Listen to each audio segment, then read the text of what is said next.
কেমন আছেন সবাই? সবাই ভালো আছেন আর আমিও খুব ভালো আছি। ভাতৃতৃতীয়ার শুভ সকালে আপনাদেরকে জানাই অনেক অনেক ভালোবাসা ও শুভেচ্ছা। আপনাদের দিনটা, ভাই বোনদের দিনটা যে খুব ভালো কাটুক এটাই চাইবো। আজকে আমার বাপের বাড়িতেও অনুষ্ঠান হচ্ছে ভাই ফোটার, যেহেতু শ্বশুর বাড়িতে ওষুধ একটা শ্বশুর বিগত 3 মাস হলো মারা গেছেন, তার জন্য আমাদের ভাতৃতৃতীয়া উপলক্ষে এবছর কোনো অনুষ্ঠান নেই, তাই আমিও দাদাকে কোনো ফোঁটা দিতে পারবো না। তাতে কি হয়েছে, মনটা একটু খারাপ। দিদি এসেছে দাদাকে ফোঁটা দেওয়ার জন্য, মামা আসছে মায়ের কাছ থেকে ফোঁটা নেওয়ার জন্য, আরো দিদিরা আসছে দাদাকে ফোঁটা দেওয়ার, সেটাই অ্যাটেন্ড করতে আমি যাব বাপের বাড়ি। কম বেশি আজকে শ্বশুর বাড়ির সবাই চলে গেছে, কিন্তু কেউ নেই, আমি একাই রয়েছি। থেকে যেহেতু ঘুরতে দেরি হয়ে গেছে, প্রায় 9টা 9:30, তো এখন চেষ্টা করছি তাড়াতাড়ি কাজগুলো সেরে জলদি স্নান করে যাওয়ার। চলো একটু কাজগুলো সেরে নিয়ে স্নান করে তোমাদের সঙ্গে গল্প করছি আবার।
একেবারে স্নান করে আমি ড্রেসটা পরে নিয়েছি। অনেকদিন পর শ্যাম্পু করলাম। চট করে শ্যাম্পু আমি করি না, তার কারণ আমার ঠান্ডার একটু ধাত আছে, মাথায় তেল দেওয়ার কারণে আজকে শ্যাম্পুটা করতে হলো। আর তোমরা যারা আমার ব্লগটি দেখছো তাদেরকে বলবো আমার পাশে থেকো, আমার সাথে থেকো, আর আমাকে সাপোর্ট করো। আর আমার ব্লগটি কেমন হয়েছে অবশ্যই কমেন্টে জানিও। যেহেতু এটা আমার ফার্স্ট ব্লগ, তোমরা আশা করব যে কোনো ভুল ত্রুটি হলে তোমরা আমাকে মার্জনা করবে। এই জামাটা আমি মিশো থেকে নিয়েছি, ম্যাটেরিয়ালসটা খুব সুন্দর এসেছে। এটা একটা 3 পিস টাইপের, কেমন হয়েছে কমেন্টে জানাতে ভুলো না। তো চলো আমি রেডি হয়ে গেছি, এবার ঘরে দরজা জানলাগুলো বন্ধ করে চলে যাব বাপের বাড়ির উদ্দেশ্যে।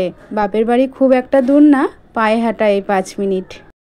বাড়িতে যেহেতু কেউ নেই তার জন্য জানলাগুলো দিয়ে থুয়ে যাব, বলা যায় না কখন যা বৃষ্টি চলে আসে, তাহলে আমার বিছানাটা পুরোটাই ভিজে যাবে। রাস্তায় কোনো ভিডিও করিনি, একেবারে বাড়িতে ঢুকেই ভিডিওটা স্টার্ট করলাম। দিদি বলছিল দিদির প্রায় রান্না বান্না শেষ, তুই এখন এলি? দিদি এসেছে কালকে রাতে, তাই দিদি এসে রান্নার দায়িত্বটা নিয়ে নিয়েছে। আমার যেহেতু এরকম অবস্থা, তাই আমি কোনো কাজই করব না। আসলে আমাকে কোনো কাজ করতেই দেবে না। এদিকে দেখো রান্না বান্না প্রায় শেষের দিকে, আসা মাত্রই দিদি আমাকে টিফিনটা দিয়ে দিল। এখন বাজে প্রায় 11:30, এখন আমি খাচ্ছি সকালের খাবার। চলো আমাদের বাড়িটা তোমাদের একটু ঘুরে দেখাই। এখন দেখছি অনেক ফুল গাছই বাড়িতে রয়েছে, স্থলপদ্ম, দোপাটি, বেগুন গাছ, সাদা ফুল গাছ, জবা ফুল গাছ, প্রায় সব রকমের ফুল গাছই এখন বাড়িতে আছে। একটা বিরাট বড় মাঝারি সাইজের একটা কামরাঙা গাছ। সেই কামরাঙা গাছটার মধ্যে এত কামরাঙা ফলন হয় যে যেটা একটাও আমরা দাঁতে কাটতে পারি না, সেটা প্রচন্ডই হয় টক, যেটা এমনকি হনুমানেও খায় না। এবার শুনেছি মা নাকি কামরাঙা গাছটা ধরেই কামরাঙা ফলটা বিক্রি করে দিয়েছে। ফল হবে গাছে আর তারা এসে ফলগুলো নিয়ে যাবে। দেখো বাড়ির ওপর থেকে মা কিছু পুরনো তাঁতের শাড়ি দিয়ে কটা জিনিসপত্র রাখছে। এদিকে বেশ ভালো, পুরনো যে ওয়েস্টেজ কাপড়গুলো দিয়ে ভালো ভালো জিনিস রাখা যায়। আমার মা তো এইগুলো খুবই কেনে, তাই আজকে 2টো গামলা নিয়েছে আর একটা টুল নিয়েছে। যাই হোক, জিনিসগুলো পরবর্তীকালে খুব ভালো কাজে লাগবে। তবে দুটোর কালারই একই হয়ে গেছে। যাই হোক, এবার মামা চলে এসছে, এবার ফোঁটা দেওয়ার পালা। একে একে সবাই ফোঁটা দিয়ে নেবে। তো চলো পুরো ভিডিওটা স্কিপ না করে দেখতে থাকো।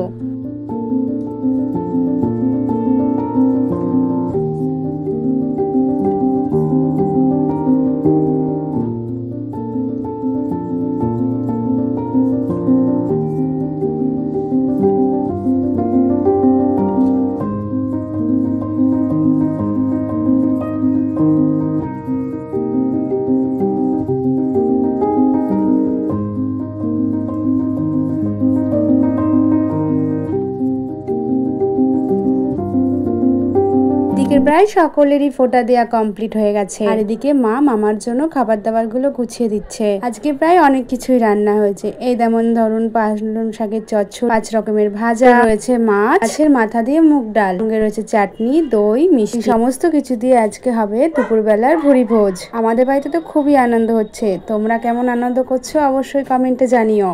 এদিকে ছানাপোনারা দেখো কামরাঙা পাড়ার জন্য কত লাফালাফি করছে। 2-1টা কামরাঙা পড়লেও সেগুলো খুবই টক, ওরা কি আর খেতে পারে? ওরা আনন্দটাই সব থেকে বড় করছে। ওদের আনন্দ শেষ হলে এবার যাবো আমরা খেতে। খাওয়া দাওয়া করে তারপরে আবার বাড়ির জন্য রওনা দিতে হবে দিদিকে। এখন বাজে প্রায় 2:30, সকলে মিলে খাওয়া দাওয়া করে নেব। দেখো আমায় কেমন কলা পাতা আর 5 রকম ভাবে সাজিয়ে গুছিয়ে দিয়েছে, বাকিরা সবাই পাতায় খাচ্ছে। যাই হোক আমার বেশ ভালোই লাগছে।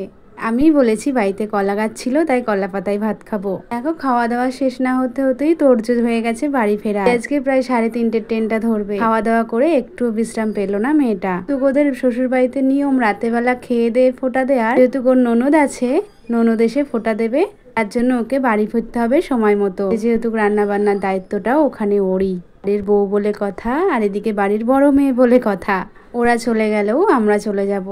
আসলে দিদি থাকলেই আমার থাকা হয়। ওরা সময় মতো ট্রেনটা পেলে খুব নিশ্চিন্ত হই। একদম হাতে টাইম নেই, একদম হাতে টাইম না নিয়ে ওরা একদম টাইমে বাইরে থেকে বেরোচ্ছে। এদিকে দাদা কিছু টাকা দিচ্ছে ছেলেপেলেগুলো যাতে ট্রেনে কিছু খেতে পারে। ট্রেনে প্রায় 2.5-3 ঘন্টার রাস্তা। ছেলেপেলেরা এতক্ষণ থাকতে চায় না, ট্রেনে যেটা দেখে সেটাই বায়না করে। ওরা সুস্থভাবে ঠিকঠাকভাবে বাড়ি অবধি পৌঁছাতে পারে, তাই আমরা কিছু ওদের পয়সা দিই যাতে ট্রেনের অবধি ওরা বোরিং না হয়, যেটা ইচ্ছা হয় সেটা যেন ওরা খেতে পারে আর ঠিকঠাকভাবে যেন বাড়ি পৌঁছাতে পারে। হলো ওরা চলে যাক, ওরা সুস্থভাবে যাক, এইটুকুই বলবো। তোমাদেরকে বলবো তোমরা আমার পাশে থেকো, আমাকে সাবস্ক্রাইব করো আর বেল আইকনটি টিপে দিয়ে প্রত্যেকটা ভিডিও দেখো, আর আমাকে কমেন্ট করে জানিও আমার ব্লগটা কেমন হচ্ছে। এই এত আনন্দ আর এই এত নিস্তব্ধতা, এক্ষুনি বাড়িটা পুরো ফাঁকা ফাঁকা হয়ে যাবে। বাড়িতে সেমন কেউ থাকে না, শুধু মা আর দাদাই থাকে। তো চলো এবার আমিও বাড়িতে যাব। যেহেতু একটুখানি রাস্তা, তা আমরা হেঁটেই চলে যাব।